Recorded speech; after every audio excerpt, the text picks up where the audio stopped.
Bom dia, galera do Facebook. Hoje é domingo, né? Um abraço para todos aí.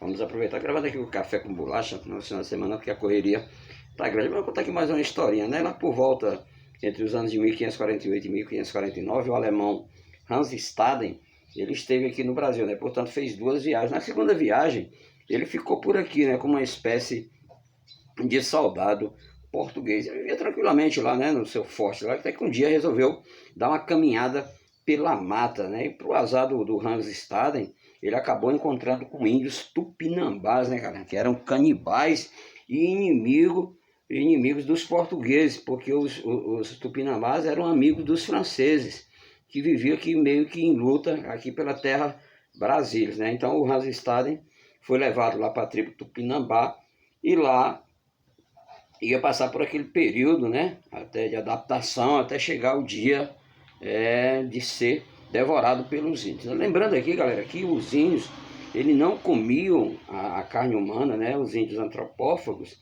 simplesmente porque estivesse com fome ou porque não tivesse outra coisa para comer, né? Isso fazia parte da sua cultura. E segundo eles, eles comiam o seu inimigo, o guerreiro capturado, para adquirir as suas boas qualidades, né? A sua força, a sua coragem, o seu espírito guerreiro, né? Então, o cara destemido, para isso eles absorviam, né?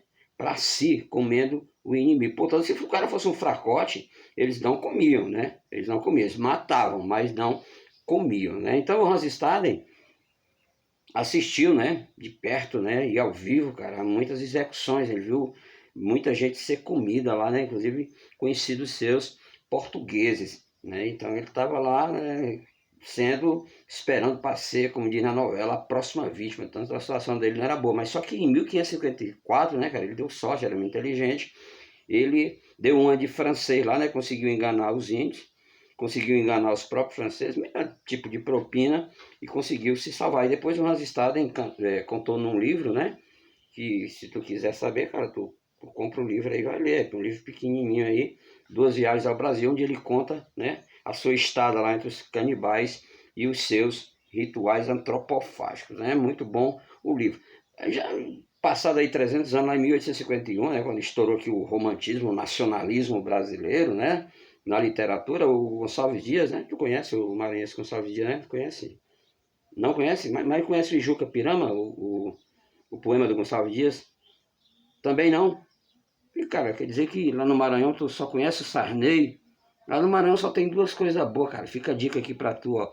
É a tribo de Já, que toca um reggae maravilhoso. E o Raimundo Soldado, cara, que era meu ídolo lá na década de 70, né? Então, o Gonçalves Dias, né? Se tu não conhece pelo Juca Pirama, meu irmão, tem a obrigação de conhecer. Minha terra tem palmeiras, onde canto sabiá, as aves que aqui gojeiam, não gojeiam. Como lá que o Gonçalves Dias escreveu, né? Quando estava estudando lá na Universidade de Coimbra, né, meio que exilado aqui do Brasil, lógico que por vontade própria, ele fez lá, né, compôs lá a Canção do Exílio, uma canção altamente nacionalista, né, que colocava o Brasil lá nas alturas, né. Se ele tivesse feito isso hoje, ele ia ser chamado o título lá de Canção do Asilo, né, em que ele estava velho, doido, esclerosado e com Alzheimer, né. Tão lamentável é a nossa situação hoje, felizmente, né? Mas o Gonçalves Dias escreveu o Ijuca Pirama. E a história do Ijuca Pirama, cara, muito embora seja fictícia, é muito parecida com a do Hans Staden, né? O Ijuca Pirama foi um guerreiro que foi dos Caetés, que foi capturado pela tribo dos Aimorés, né? E a tribo dos Aimorés era canibal, comia lá os seus inimigos, né? E o Ijuca Pirama passou lá pelo mesmo processo lá de antropofágico, né? Do ritual que o Hans Staden. Só que o Juca Pirama tinha deixado para trás o seu pai velho, cego e doente, né? Que foi o único sobrevivente da tribo. Então o Juca Pirama caiu na bobagem de ir no cacique, lá no chefe dos Amorés, contar a sua situação, né? E dizer que tinha que voltar para cuidar do seu pai, né? Que era inábil, né? Inapto a viver sozinho. E chorou na frente do cacique, né, cara? Isso é um pecado para um guerreiro. E o cacique foi depois, vai daqui, ô cagão, chorão aqui. Ninguém faz questão de comer chorão, não. E o Juca Pirama foi, né? Voltou lá para o seu pai, mas dando a palavra de que voltaria para ser comido. né, para mostrar a sua valentia. Mas quando chegou lá, que encontrou seu pai, mesmo cego, seu pai, quando tocou nele, quando sentiu a textura da tinta, o cheiro lá do urucu, de outras coisas lá que passavam, né? Para o cara que ia ser comido, o pai dele conheceu imediatamente, né? Sábio, velho, e fez o seguinte: pegou Juca Pirama pelo braço e disse: me leva lá na tribo onde você foi capturado para você cumprir o seu destino. Quando Juca Pirama foi entregue ao cacique, o cacique disse: a gente não faz conta do teu filho aqui não, cara, ele é um chorão, chorou aqui na nossa frente. O pai de Juca Pirama ficou mordido, né, velho? A honra tinha sido ferida. E num canto muito bonito lá do Juca Pirama, né, cara? Que eu não vou contar toda a história para tu, que se tu quiser, tu vai ler aí, Juca Pirama, Gonçalo Dias, na internet tem. O velho disse o seguinte: tu choraste em presença da morte, na presença de estranho choraste, não descende o cobarde do forte, pois choraste, meu filho. Não, mas é pesado, né, cara? Mesmo assim, o Juca Pirama virou bicho lá, tu lê o livro se tu quiser saber do resto da história. O próprio Oswald de Andrade, né, em 1928, ele escreveu o Manifesto Antropofágico, né, que tinha como diretriz principal devorar outras culturas, ou seja, o brasileiro deveria devorar tudo de bom que viesse da Europa, sei lá, da América Latina, de onde viesse, né, ele que foi um dos fundadores da Semana de Arte de 1922, o que não acontece hoje, né, hoje a gente só consome o que é dos países amigos do governo, infelizmente, o que vem de fora às vezes muito mais útil, não é consumido, né? Não é devorado pela nossa cultura, né? Então o Manifesto Antropofágico do Oswald de Andrade já aconselhava a gente devorar outras culturas. Aí, galera, vou fazer uma brincadeirinha que afinal hoje é domingo, né? E outra coisa, eu já vou pedir logo de antemão que ninguém se ofenda, né? Dizer, mas o Lula e o PT, o Lula e o PT que vão se fu, né, cara? Eu tenho nada a ver com o Lula e o PT, meu ídolo é o Ciro Gomes, cara. Meu ídolo é o Ciro Gomes, porque além de ser intelectual, né, o cara já foi ministro, muito competente, chama os caras de ladrão na cara e ainda vai botar os protestantes para correr com um litro de vodka debaixo do braço. Esse é meu ídolo, cara, Ciro Gomes. Eu posso até não votar nele, mas é meu ídolo.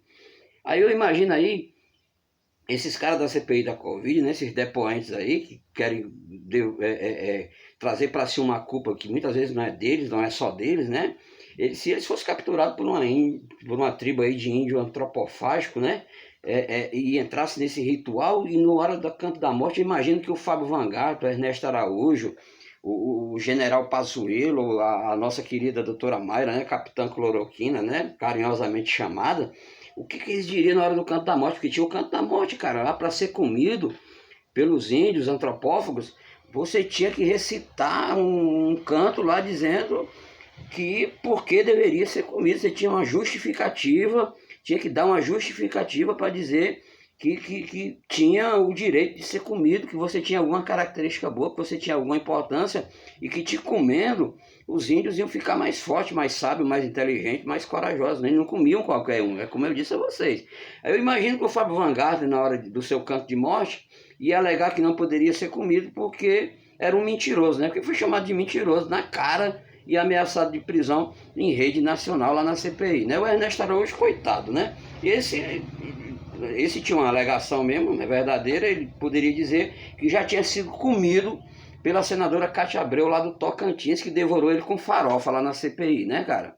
O general Pazuello, né, que parecia mais um soldado raso, um aspirante, né, com medo do seu capitão, ia alegar que tinha um habeas corpus para não mentir, então não poderia ser comido, né? Porque na CPI ele trocava fraldas geriátricas e desmaiava de 5 em 5 minutos. E por fim a capitã Cloroquina, né, que até corajosa, né, também tinha um habeas corpus, mas nem usou, respondeu lá todas as perguntas, mesmo não sendo verdade, ela podia alegar que tecnicamente ela não era comestível, que para ela tudo era no tecnicamente, né? Muito embora ela seja comestível no outro sentido, né? Porque mais ou menos a mulher lá, né? Bom, mas aí, galera, a gente imagina, né? Esse espírito nacionalista aí, né? Esses caras que estão na vanguarda aí, né? Na vanguarda, na linha de frente da defesa do governo. A gente queria ver se eles eram guerreiros mesmo na frente da CPI, não, porque os que estão lá do outro lado são muito parecidos com eles. A gente queria ver eles assim num ritual antropofágico, né?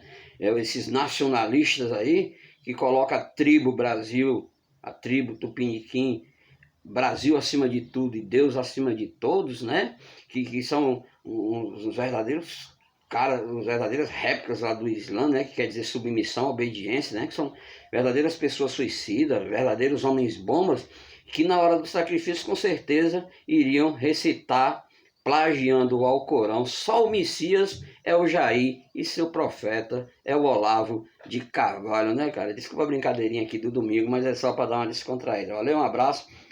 Lembrando outra vez, hein, cara, quem concorda com essas pessoas aí, me desculpa, fato é uma coisa, opinião sobre fato é outra. O professor Edinaldo já ensina isso aqui no português. Abraço.